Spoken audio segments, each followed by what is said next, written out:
As redes sociais se tornaram parte central da vida pública e também do debate sobre liberdade de expressão, responsabilidade das plataformas e limites da atuação do Estado.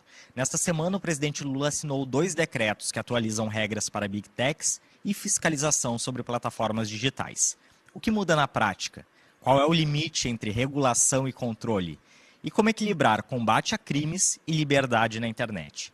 É o que o Conversas Cruzadas discute hoje aqui no estúdio com Miguel Costa, que é professor e coordenador jurídico da Rede La Salle, à minha esquerda, e Rafael Dresch, que é advogado e professor da Faculdade de Direito da URGS. Queria começar com o senhor, professor Rafael Dresch, já dizendo o que muda em linhas gerais nesses 2 decretos assinados pelo presidente ontem. Boa tarde, bem-vindo mais uma vez ao Conversas Cruzadas.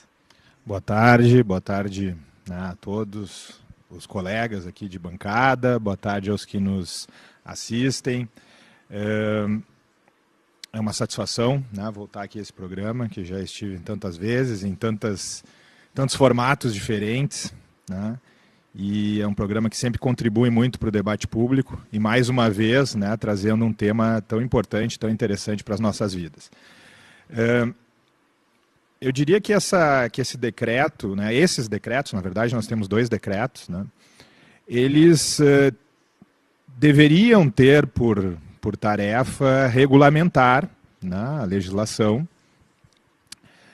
E essa legislação, na sua essência, é o Marco Civil da Internet, que nós já temos há bastante tempo, né, em vigor, mas que, mais recentemente, né, nós tivemos uma decisão, né, do STF, né, a respeito, inclusive estive aqui debatendo, né, mais de uma vez esse tema, a respeito da constitucionalidade do famoso artigo 19, né, do Marco Civil da Internet, e o STF, nesse julgamento, entendeu por interpretar, né, o artigo 19 e determinando uma parcial inconstitucionalidade desse artigo 19.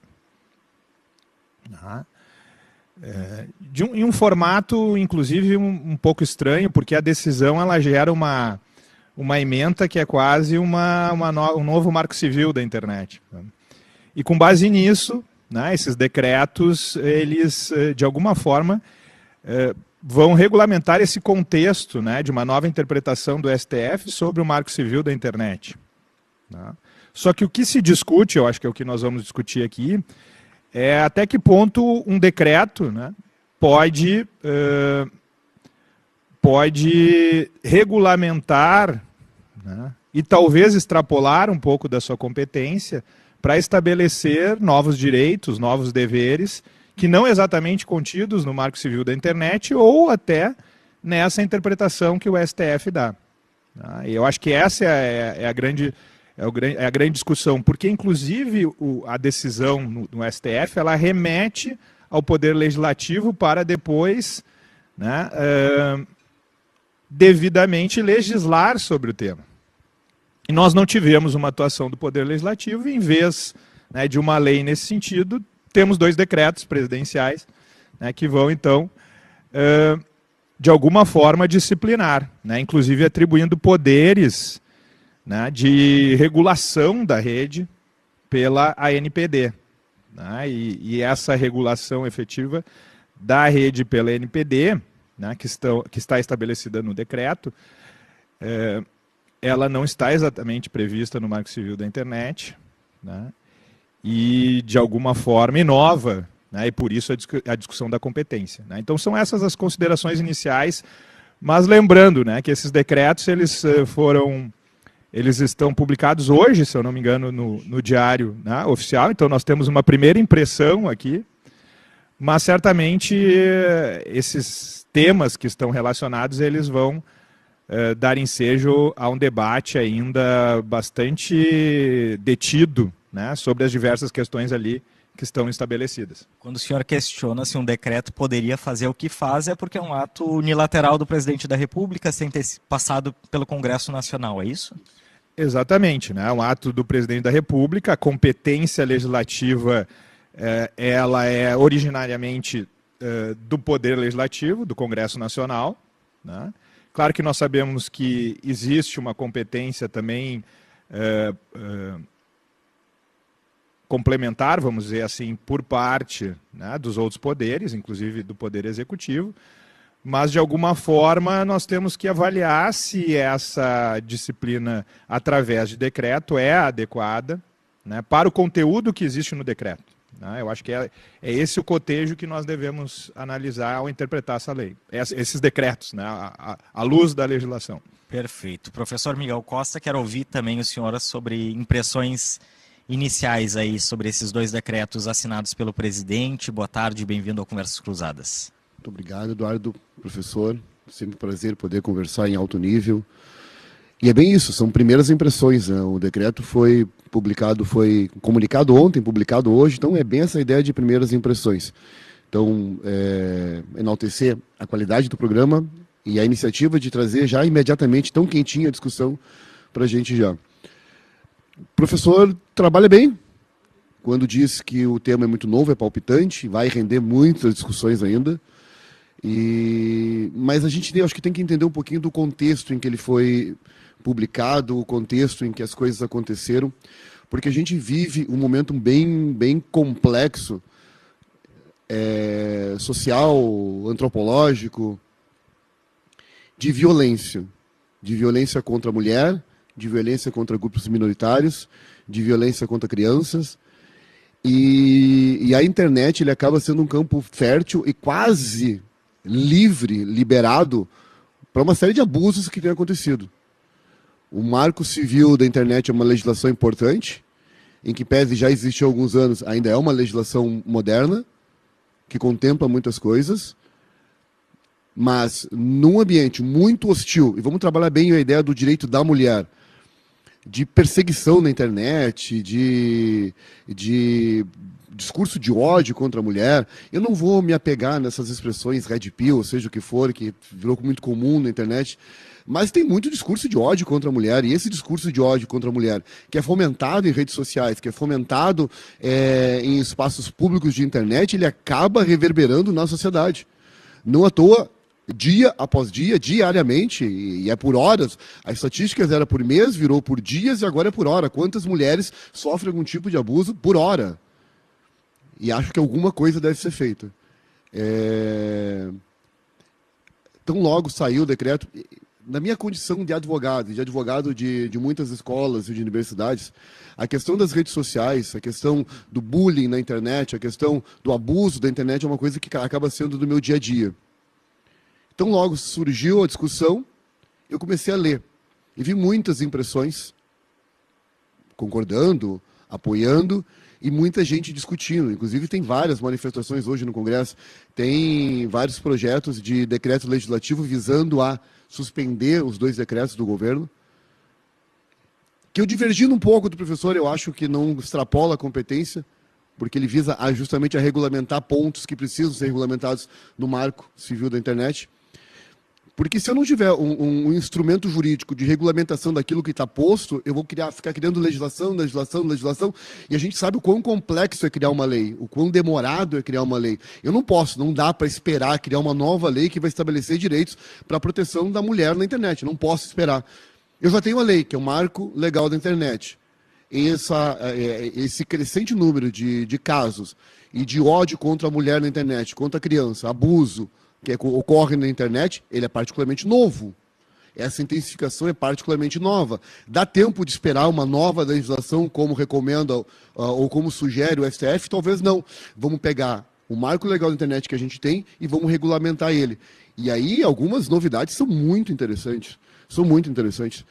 E no dia a dia da advocacia, eu me apresento sempre como um advogado que é professor, mas um advogado. O dia a dia da advocacia, a gente enxerga muito divórcio, fim de relacionamento, fim de namoro, e alguma das partes fica muito ofendida, o homem que tem lá fotos íntimas da sua namorada, da sua companheira, resolve postar. É claro que ele não vai postar no Instagram, é óbvio que ele não vai postar no perfil dele do Facebook, ele vai divulgar isso nos seus grupos do WhatsApp. Ele vai postar entre amigos. E essa exposição indevida da imagem da mulher, ela tem que estancar de alguma forma.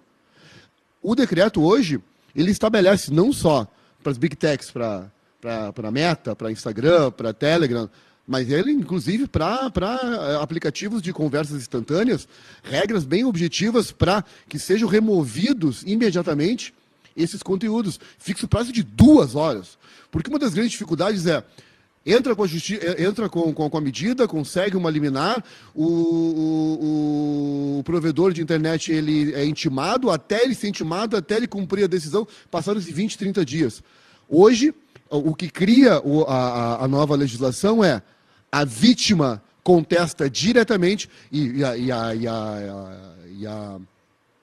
a rede social, seja qual for, eu citei algumas, mas seja qual for, o responsável vai ter um canal para receber esse tipo de denúncia e tem que responder imediatamente, excluindo aquela postagem em 2 horas. Tem um espaço para contraditório, plano para defesa, em que aquele que postou vai poder se defender, em que a rede social vai poder se manifestar, mas especialmente a gente tem a garantia principal do direito da mulher e da vítima de ser retirada imediatamente aquela postagem da internet. Eu acho que essa proteção com ares de imediatidade, de proteção integral da pessoa, eu acho que ela é muito bem-vinda com essa legislação. De novo, essa ideia de regulamentar uma norma que já existe é justamente sabendo do problema que é criar uma nova lei. Se eu fizer uma proposta hoje de uma nova lei para estabelecer proteção de direito da mulher e da criança com relação ao abuso na internet, essa lei vai ser aprovada ano que vem ou no próximo. Eu preciso de agora, de uma resposta agora, nesse contexto que a gente tem de um acirramento, de um crescimento cada vez maior da violência contra a mulher. Professor Dresch, queria seguir nesse trilho aqui e saber do senhor o que dessas regras que o professor Miguel chamou de regras objetivas, né, que estabelece ali obrigações das plataformas de remover conteúdo em determinados casos, criar ações preventivas para que não se cometa abusos naquele ambiente. O que o senhor considera aí de grandes medidas e que podem ser ou benéficas ou preocupantes, daí já querendo ouvir a sua análise e sua opinião? Bom, esse tema é um tema que tem uma importância no nosso dia a dia, né? O professor Miguel já colocou alguns dos elementos sobre as redes sociais, mas essa regulação, né, nós temos que estabelecer de uma forma a não extrapolar, né, o poder de maneira a inviabilizar a própria liberdade de expressão, né? Então a gente está... nós temos o desafio, né, enquanto sociedade, de preservar a liberdade de expressão e preservar, né, esses outros valores que são importantes, como a proteção dos vulneráveis, a proteção da mulher. Lembrando aqui que nós temos recentemente o chamado ECA Digital, né, que aí sim é uma lei, né, que vem para proteger o menor e o adolescente, né, também nesse contexto das redes sociais. Por isso, né, essas iniciativas de proteção dos vulneráveis, na medida adequada, ela é louvável, né, e eu estou de acordo, né, com essa posição, inclusive, né, da defesa, né, da necessidade de adoção de medidas de regulação, né, nesse sentido. O que nós temos que avaliar são aquelas medidas que, de alguma maneira, extrapolam esse poder, né, tanto em relação ao poder de legislar, né, e aí é o primeiro ponto que eu mencionei, né, se era realmente através de um decreto da presidência que nós poderíamos estabelecer, né, uma parte dos deveres que estão ali contidos, tá? Ou se nós tínhamos a necessidade de uma lei específica nesse sentido, como é o ECA Digital, né? Então essa é uma primeira discussão, o professor Miguel já mencionou que, inclusive, imediatamente hoje nós já temos iniciativas para buscar invalidar os decretos, né? Mas os decretos, eles têm algo positivo nesse sentido de buscar a proteção de vulneráveis, né? O problema é o como, né? Por exemplo, né, o decreto, o primeiro, né, o 12.975, ele estabelece um poder regulatório para a NPD que não está previsto na lei. Tá? Então, podemos, através do decreto, determinar esse poder geral de regulação da lei. É claro que ali se fala num controle sistemático, né, das redes sociais, né? Mas tem a NPD através da legislação, esse poder, né, sobre as redes sociais, sobre a internet como um todo, como grande regulador, né, da internet e das redes sociais, essa é uma grande questão, né, se nós não extrapolamos o poder que a NPD tem efetivamente a partir da lei, através do decreto. Né? E o segundo ponto que eu diria que aí vai num segundo nível de análise é se realmente a NPD tem esse poder, quais são os limites desse poder de regulação da NPD. A NPD vai poder controlar os conteúdos previamente, porque ali se fala numa atuação, inclusive, preventiva da NPD. Então nós vamos ter uma agência reguladora, que hoje a NPD é uma agência reguladora, né? Legalmente é uma agência reguladora, que originalmente tinha a competência para atuar, né, sobre as questões que envolvem a proteção de dados, né, mas que vem tendo essa expansão de seu poder regulatório. Já no ECA a gente teve, né, esse reconhecimento, né, da agência reguladora e certos atributos e atribuições que se expandiram, mas agora no decreto, né, não na lei, num decreto nós temos novas atribuições.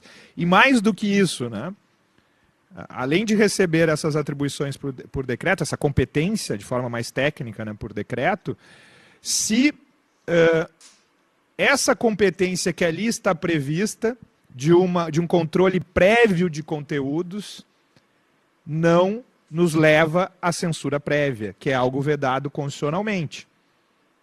E aí a gente entra no debate da constitucionalidade dessas disposições. Se realmente nós podemos ter uma agência reguladora que previamente controla conteúdos, considerando, e aí vem a pedra de toque, vamos dizer assim, dessa questão, que na decisão do STF nós temos certos conceitos indeterminados que eles são amplíssimos, né? Que poderiam ensejar um tipo de atuação de uma agência reguladora a controlar qualquer conteúdo de divergente opinião, vamos dizer assim. Por exemplo, atentar contra a democracia ou o Estado de Direito. Quais são as condutas que atentam contra a democracia e o Estado de Direito? Atos que incentivam golpe de Estado. Quais são os atos que são considerados como golpe de Estado, que vão poder previamente controlados por uma agência reguladora? Lembrando que essa agência tem uma vinculação, claro que tem uma certa autonomia, mas tem uma vinculação com o governo federal. Então, são esses pontos que levam a parte da sociedade a questionar se realmente nós podemos ter uma agência com esses poderes e se esses poderes são condizentes com a nossa Constituição. Eu quero ouvir o senhor sobre liberdade de expressão em seguida, mas ouvir o professor Miguel sobre se a saída encontrada pelo governo de atribuir a uma agência vinculada ao Ministério da Justiça para fiscalizar é a mais adequada. Eduardo, eu ouvi atentamente o professor e o professor fala com eloquência, ele sabe o que está falando, é bonito ver, eu gosto disso. Mas observa, os dois decretos, o 12.975 e o 12.976, eles me parecem ter sido criados com o objetivo claro de encontrar uma resposta rápida e efetiva para a sociedade. Eu acho que esse objetivo foi cumprido. Ele protege setores da sociedade que precisavam de uma proteção imediata e urgente. Me parece que eles conseguiram. E eu vou chegar na tua pergunta e tu vai entender o contexto. Ele tem uma série de instrumentos, uma série de previsões que visam a já antecipar possíveis desculpas, possíveis justificativas para não remoção de um conteúdo. Não conseguir remover um conteúdo por causa de uma falha sistêmica, que é uma resposta que quem já mandou ofício para redes sociais já recebeu. Temos uma falha sistêmica, não conseguir. Porque, de modo geral, eles têm isso como basilar, evitar tirar conteúdo da internet, respeitar a qualquer custo a liberdade de expressão. Eu acho que a gente tem que ter a liberdade de expressão como um pilar republicano inquestionável e inviolável Jamais. Salvo quando a gente estiver diante da violação de um direito fundamental, como é o direito da criança, como é o direito da mulher. O professor enaltece de forma muito bem o ECA Digital, uma legislação muito recente desse ano, que estabelece a proteção de direitos de jovens e crianças, né, que merece uma tutela especial do Estado. Mas essa nossa legislação, esses 2 decretos que a gente discute hoje, eles já trazem soluções para eventuais justificativas de descumprimento da norma. E tanto é que ele traz, inclusive assim, ó, se for um caso isolado de falha sistêmica, isso não vai corresponder à violação da norma. Só haverá a violação da norma quando essas falhas sistêmicas forem habituais, rotineiras, sempre ocorrerem. E já trazendo, inclusive, uma ideia de razoabilidade na aplicação da norma. Mas observa, eu preciso de alguém, o legislador, quem estava escrevendo o decreto, a equipe do governo, a gente precisa de alguém que vai fazer essa fiscalização, que vai fazer essa prevenção, que vai lá atuar, que vai lá oficiar. Quem vai fazer? Por quem melhor do que a Agência Nacional de Proteção de Dados? Quem melhor que já tem um sistema pronto, aparelhado? Por quê? Porque a gente vive um estado dicotômico entre 2 lados de uma nação, de um país, de um viés político, e que o outro lado vai pegar e vai me dizer, não, olha só, se tu criar um novo órgão de proteção, isso vai gerar custos, isso vai gerar não sei o quê, isso vai gerar mais burocracia, mais trâmite, vamos usar um órgão, uma agência da República que já tem essa finalidade de fiscalizar e de prever. E ainda que, e é isso que me chama a atenção, e ainda que a Agência Nacional de Proteção de Dados originalmente não tem essa atribuição, ela teve essa atribuição trazida no ECA Digital, ninguém questionou. Está questionando agora, e esse é o meu receio, está questionando agora porque a nova legislação atua, combate diretamente a monetização de conteúdo impulsionado. Como assim, Miguel?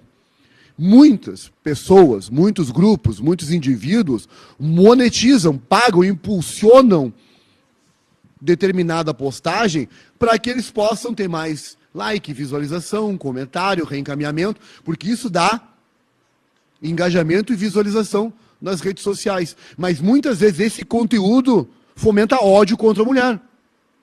Grupos que se reúnem para dizer a mulher é isso, a mulher é aquilo, e criam expressões absolutamente nojentas. A mulher de alto valor deve fazer X, Y, Z. Uma mulher elegante não faz X, Y ou Z. Como se as mulheres pudessem ser categorizadas em grupos, o que me parece ser um absurdo. Só que esse conteúdo impulsionado e pago, ele traz um viés econômico-financeiro que me parece que está sendo protegido por alguns grupos. Eu fui ler hoje algumas matérias, então já tem partido político, já tem grupos bem identificados com esse ou com aquele movimento, forma de pensar, em que eles dizem especialmente, olha só, temos que proteger a mulher, mas também não podemos esquecer da economia, não podemos esquecer que os grupos precisam monetizar, que as redes sociais precisam ganhar dinheiro. Eu não posso criar um cenário de instabilidade econômica. Num dos projetos de decreto legislativo que visa suspender, a justificativa é essa. Não impedir com que grupos possam monetizar esses conteúdos que a gente pode classificar como de ódio, a fomentação de ódio à mulher. E é esse que é o meu grande temor hoje. De novo, numa leitura muito rápida ainda do decreto, anotações muito singelas que a gente fez à caneta ainda para entender. Essas discussões vão se aprimorar, essas discussões vão chegar no judiciário, e eu não tenho a menor dúvida que quando os projetos de decretos legislativos não forem adiante, essa discussão vai voltar para o STF por causa dessa questão da constitucionalidade e da competência. O decreto do governo tem competência constitucional para tratar desse tipo de matéria? Me parece que sim, eu entendo que sim, porque ele regulamenta uma lei que já existe. A competência da Agência Nacional de Proteção de Dados pode ser ampliada por meio de decreto? Ainda me parece que sim, que é a solução mais rápida e juridicamente adequada para o contexto. Mas o meu receio maior é que essa discussão ela acabe sendo econômico-financeira para proteger redes sociais que recebem, que monetizam esse conteúdo, e grupos de ódio à mulher, que acabam investindo muito para que eles possam serem mais visualizados, mais engajados, mais consumidos na internet. Me parece que discutir por aí, a gente pode encaminhar alguma solução de organização jurídica, mas de preservação dos direitos das mulheres. Professor Dresch.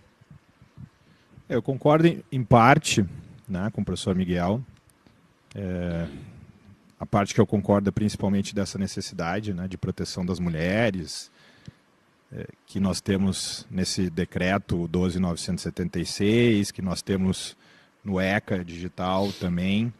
Né? Então, nesse aspecto, eu tenho plena concordância. Talvez a minha discordância seja o como. Né? O como isso foi feito, em primeiro lugar, através de decretos. Né? Não foi feito pelo poder que tem a competência original para legislar, né? Que tem a representação popular e a competência para isso, que é o Poder Legislativo, e principalmente no nosso caso o Congresso Nacional. Então esse é um primeiro ponto importante. Eu acho que o decreto pode regulamentar, sim, inclusive pode alterar o decreto anterior, como faz o novo decreto 12.975. Né? Acredito que existia essa possibilidade, né, que foi feita. A questão é que os limites para uma regulamentação através de decretos são mais estreitos. Né? Tecnicamente, são mais estreitos.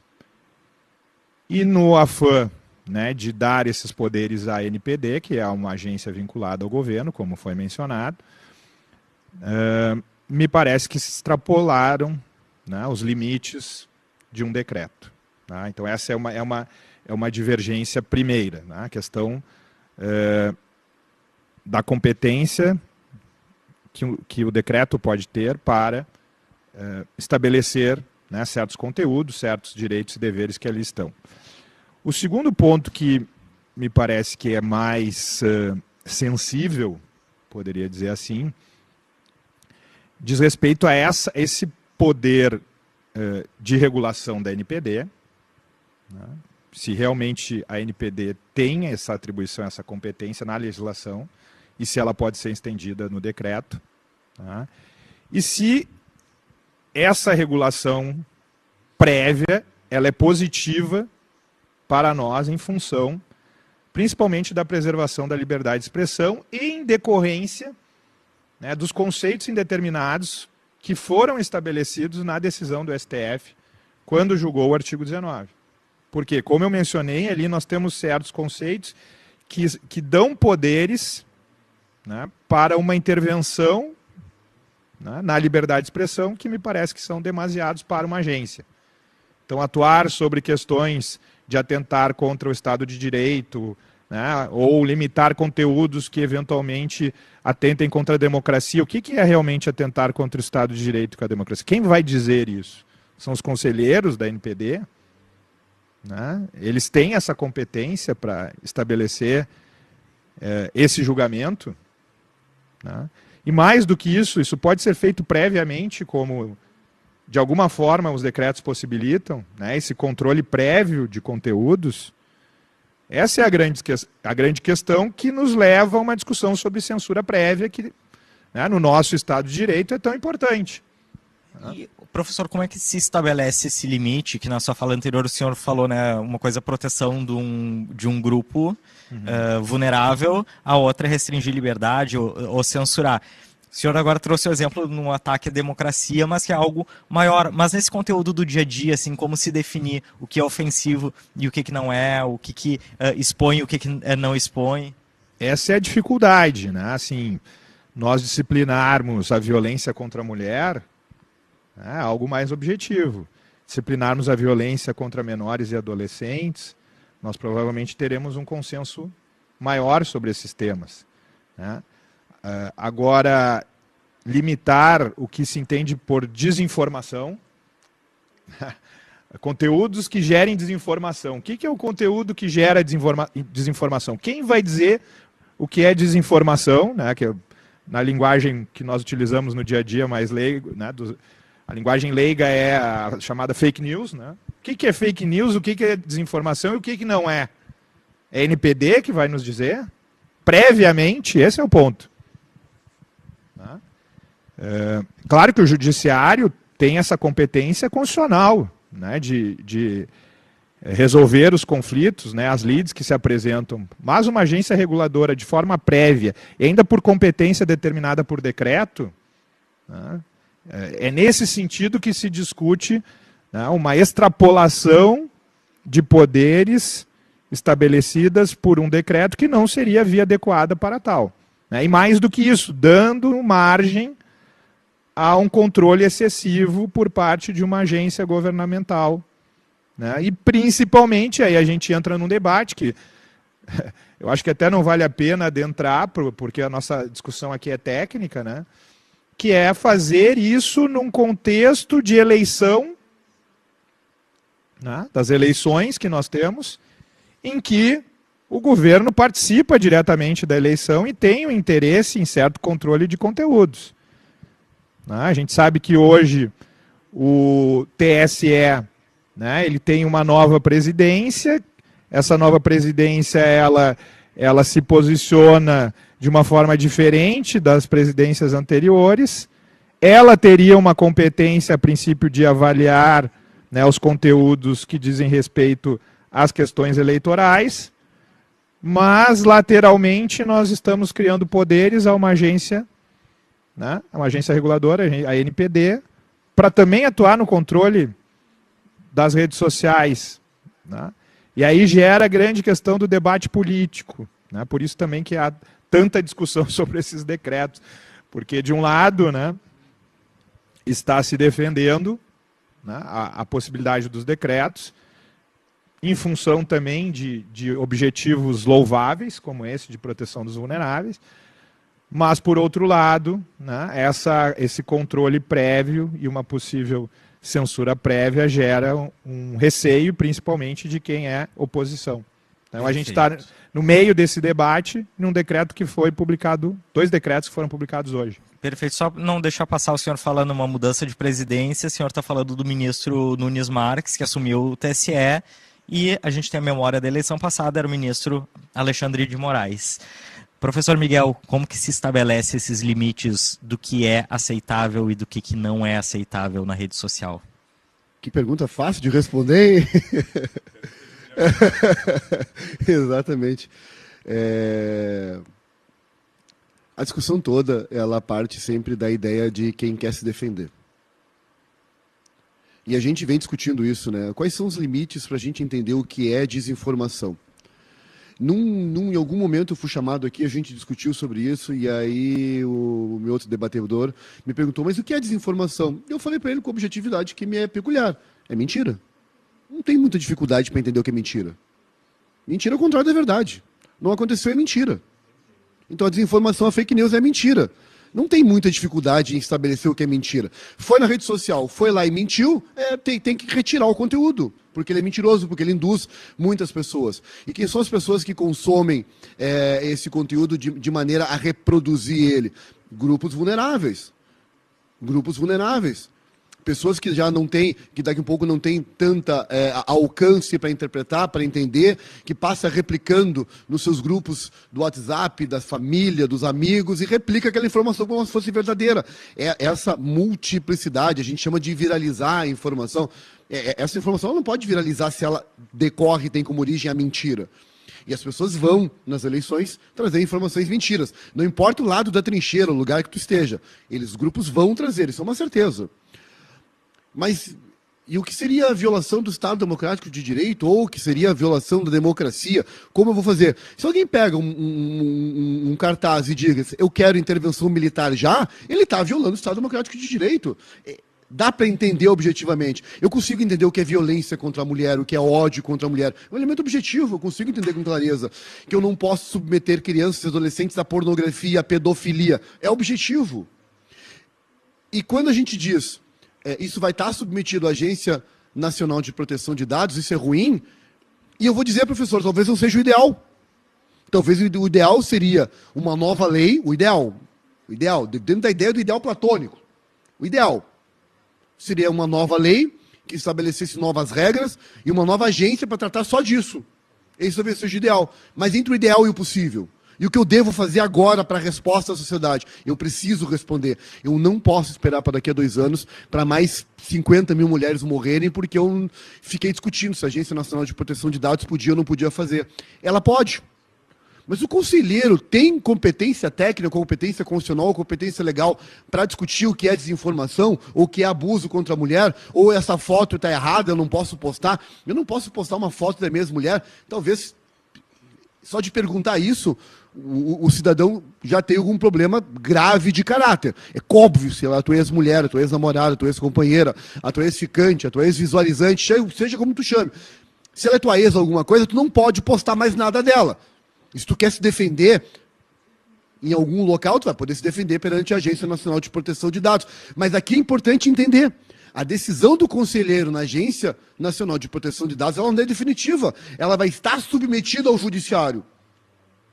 Então, observem, hoje, em 2 horas, eu vou proteger a imagem da mulher, que vai ter a imagem removida, o portal, o Instagram, o Facebook, o Meta, o Telegram, o WhatsApp, ele vai remover em 2 horas a imagem da mulher que foi indevidamente exposta na sua imagem, na sua intimidade, nos seus valores, no seu nome, na sua honra, na sua integridade, 2 horas.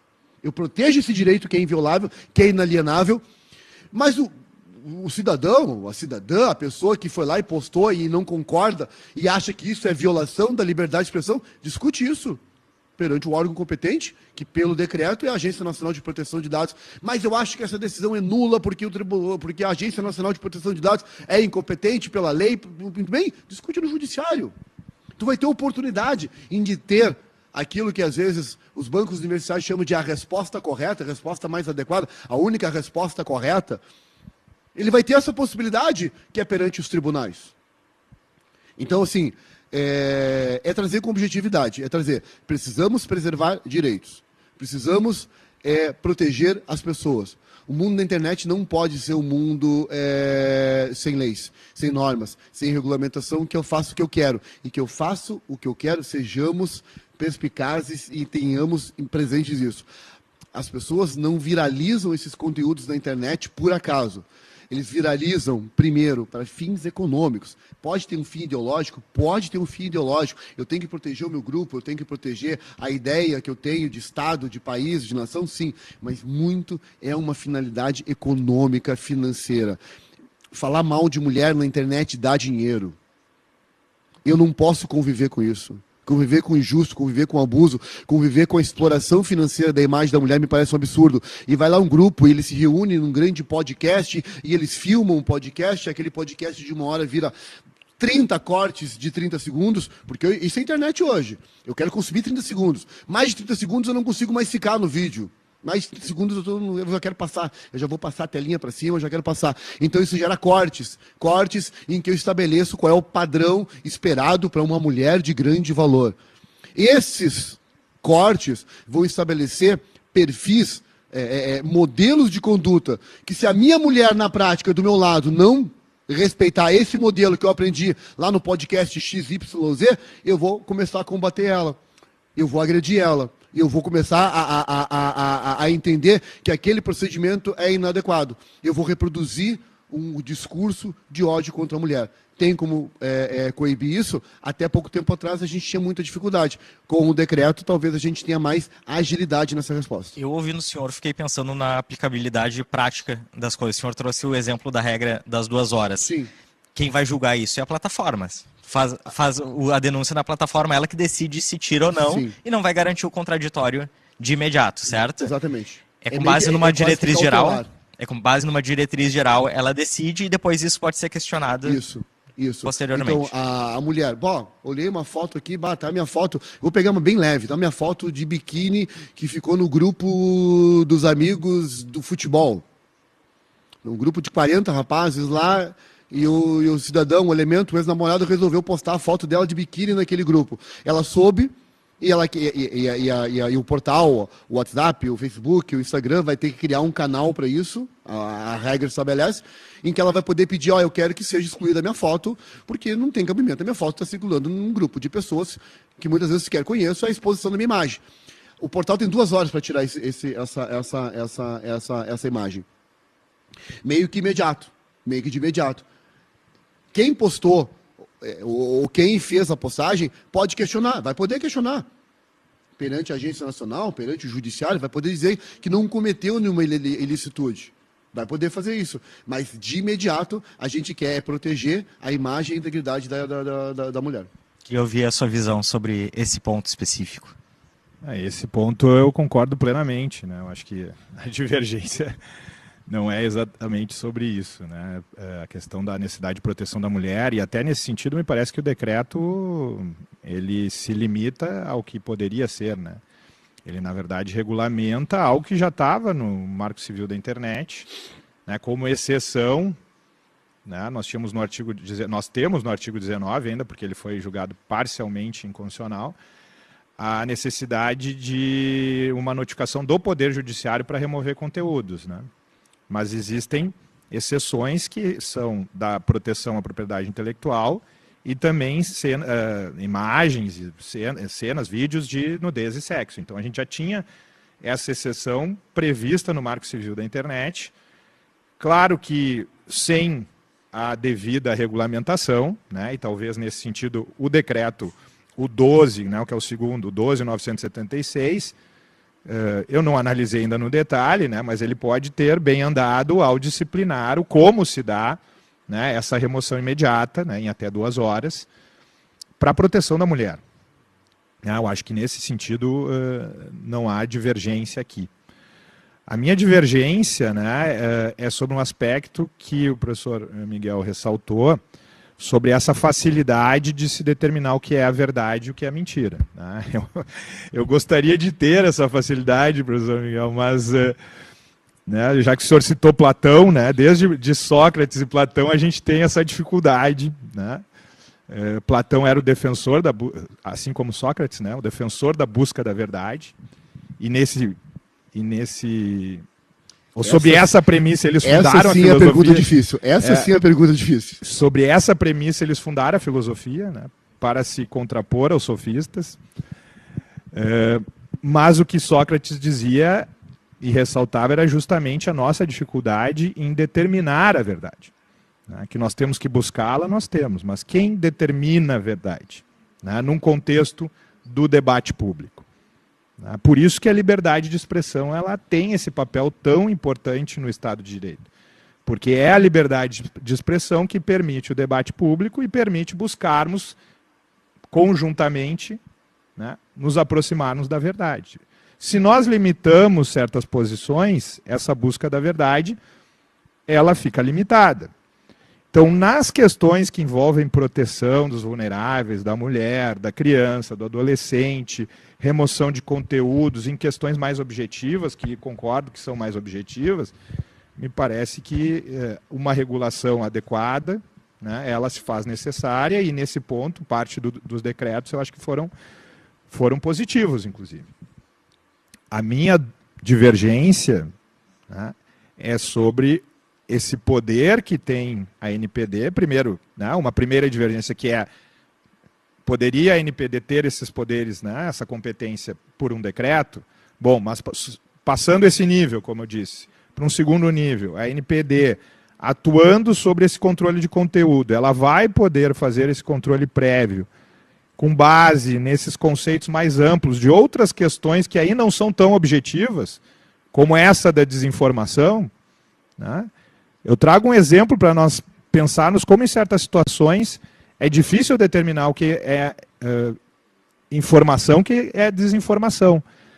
Não sei se vocês lembram, na época da enchente aqui, né, no Rio Grande do Sul, nós tivemos, por parte do governo do Uruguai, o oferecimento de apoio, né, de auxílio no combate, né, às consequências da enchente com helicópteros e outros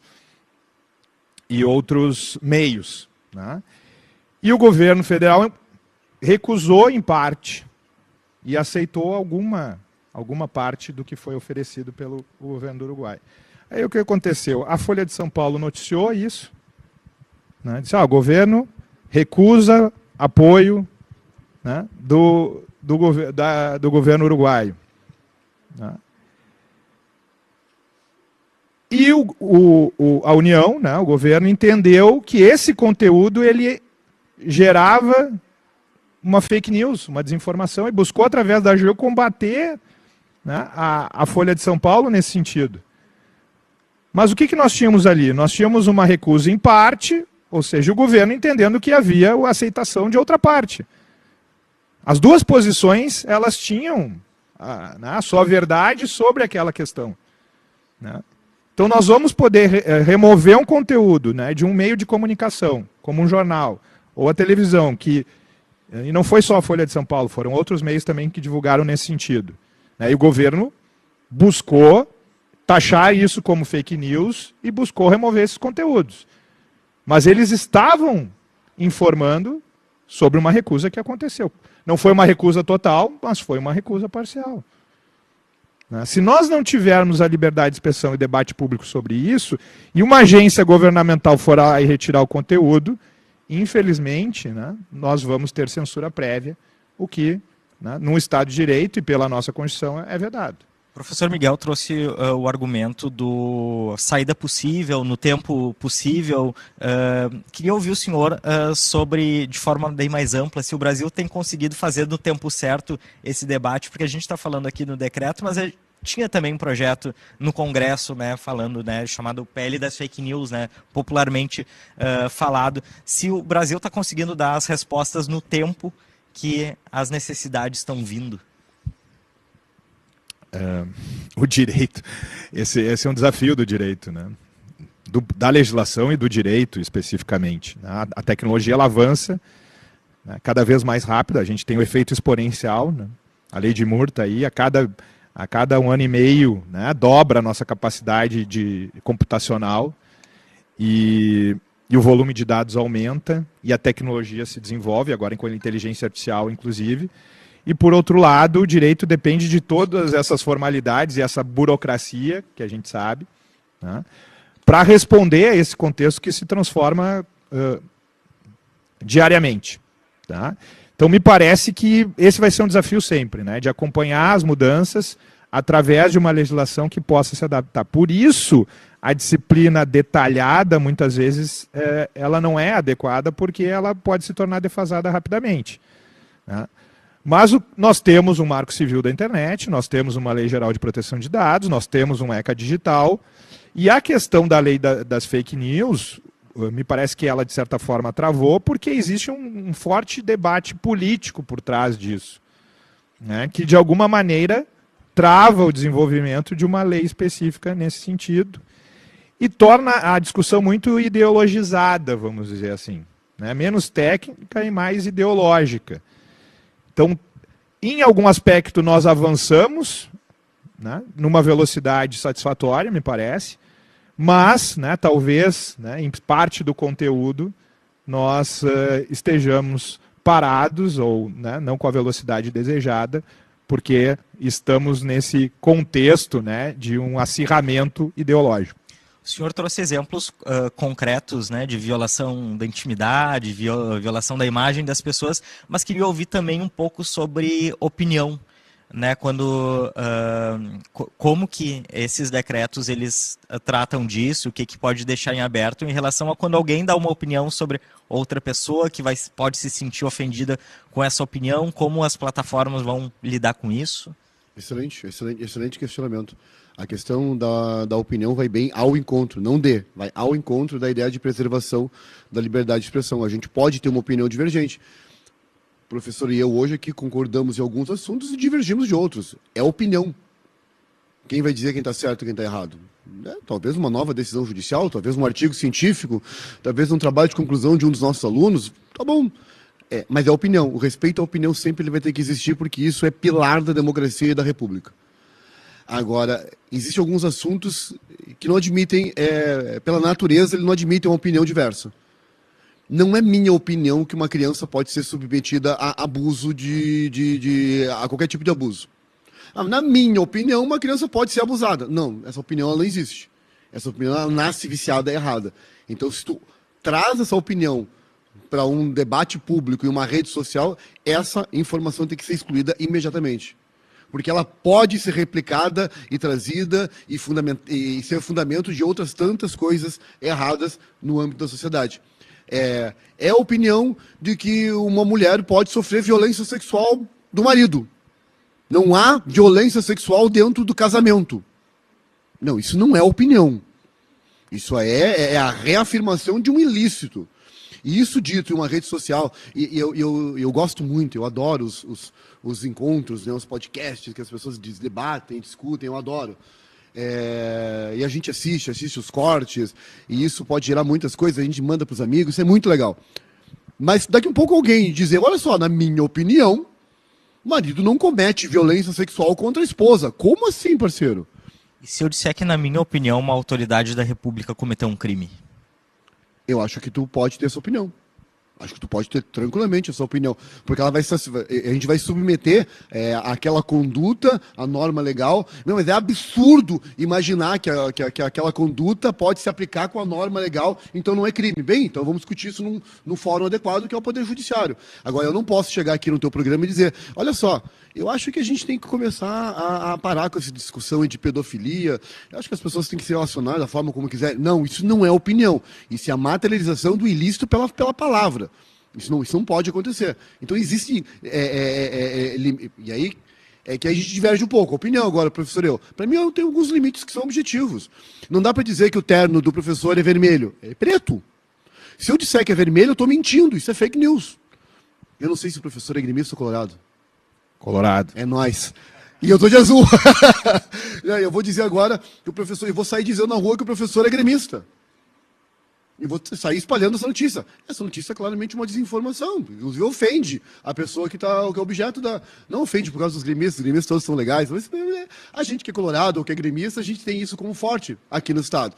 É nisso que eu consigo enxergar a objetividade da desinformação. Ela é objetiva, a fake news ela é mentirosa. Ela tem na sua origem a mentira e o objetivo de causar dano, de causar algum benefício para alguém através da mentira. E é isso que me causa alguma espécie. E é isso que a gente tem que tentar combater com as normas que já existem. Às vezes com as normas que existem e às vezes com a criação de uma nova legislação. Que me parece que no contexto, ainda que ela mereça ser melhor aprimorada, me parece que sim, ainda que ela... me parece que essa é uma norma que ainda tem que ser objeto de muita discussão, e me parece que sim, mas ela vem num bom momento. O número de mulheres mortas todos os dias, de mulheres abusadas todos os dias, de mulheres agredidas todos os dias, cresce. E eu comentei no início na minha primeira fala, eu comentei, antes a gente fazia estatística por meses, passou a ser por semanas, por dias, agora a gente vê por minutos. Quantas mulheres são agredidas por minutos? Eu não posso conviver com isso. Eu não posso conviver com isso. E talvez regulamentar as redes sociais, regulamentar a forma como as pessoas se comportam nas redes sociais, seja uma forma de tentar diminuir isso.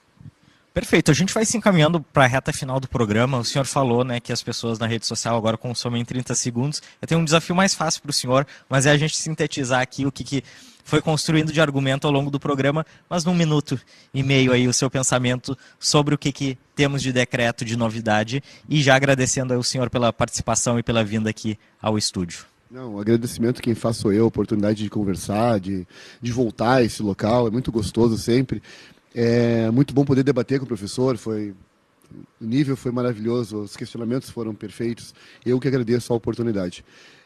A gente trata de 2 decretos muito novos mesmo, né? Foram oficialmente publicados hoje, e tem um detalhezinho que a gente acabou não falando, o 12.975 ele tem 60 dias para entrar em vigor, e o 976 entra em vigor na data da publicação. Então vai ter um tempo para as Big Techs. O que a gente chama de Big Tech são os grandes grupos de redes sociais. Vai ter um tempo para elas se organizarem naquilo que diz respeito ao novo Marco Civil da Internet ou à regulamentação do Marco Civil da Internet, mas naquilo que diz respeito ao direito da mulher é imediato. Eu acho que essa imediatidade, esse recado que a norma traz, me parece ser importante. Temos que ter uma resposta imediata. Talvez a gente tenha que aprimorar a norma, talvez a gente tenha que aprimorar a norma. Talvez a gente tenha que debater mais para ter conceitos mais precisos, talvez a gente tenha que fazer uma discussão mais aprofundada. Mas imediatamente a gente tem que ter essas regras. Eu vou usar o exemplo do Instagram. O Instagram tem que criar um mecanismo para tirar aquela imagem em 2 horas. porque eu tenho que proteger a imagem e a integridade da mulher acima de tudo. A gente tem que proteger o direito daquele que a gente entende que seja hipossuficiente. A criança, o adolescente, a mulher, a menina, a mulher idosa, a gente tem que ter essa possibilidade de resolver isso. Isso vai ter impactos, isso vai ter impacto econômico, porque as Big Techs recebem valores consideráveis por pessoas que impulsionam essas postagens. E essas pessoas talvez vão ser impedidas de impulsionar essas postagens porque elas serão consideradas ilegais. Isso vai ter impacto econômico? Isso vai ter impacto econômico. Mas se esse é o preço para eu preservar o direito da mulher e do ser humano, eu acho que é um preço justo que a sociedade deve pagar. Eu acho que é isso. Reitero meu agradecimento e o prazer de estar com o professor discutindo aqui em elevado nível. Professor Dresch, mesma coisa. Quero ouvir o senhor em 1 minutinho e meio a síntese da sua visão sobre o tema e já agradecer pela presença aqui no estúdio. Muito obrigado mais uma vez, né, por essa oportunidade de estar aqui no estúdio debatendo com vocês e também com o público em geral, né, um tema tão importante, tão novo, né. Acredito que, sintetizando, né, o nosso debate, parte do conteúdo do decreto é positivo, né, no sentido de proteger os vulneráveis, especialmente a mulher, né. Eu vejo que essa proteção, né, da mulher, da criança, do adolescente é louvável e nós temos que estabelecer os mecanismos adequados, né. Mas, né, uma parte importante dos decretos, que é justamente a atuação da NPD, né, esse controle prévio, né, estabelecido através, né, de decreto, tudo isso enseja, né, a necessidade de discussão, né, de que parte desse conteúdo pode não ser positivo, né, e me parece que nesse sentido, aí é uma opinião minha, o decreto extrapolou, né, a sua competência, né, avançando sobre matéria que não lhe era cabível, né, e mais do que isso, nesse avanço adentrou contra fundamentos da República, especialmente a liberdade de expressão, através, né, de uma competência para estabelecer uma censura prévia sobre conceitos indeterminados que podem ser utilizados de forma indevida. Então esse é o receio, né, não debatendo e não discutindo e concordando no aspecto da proteção dos vulneráveis. Em relação a esse controle prévio, eu divirjo, né, do professor Miguel,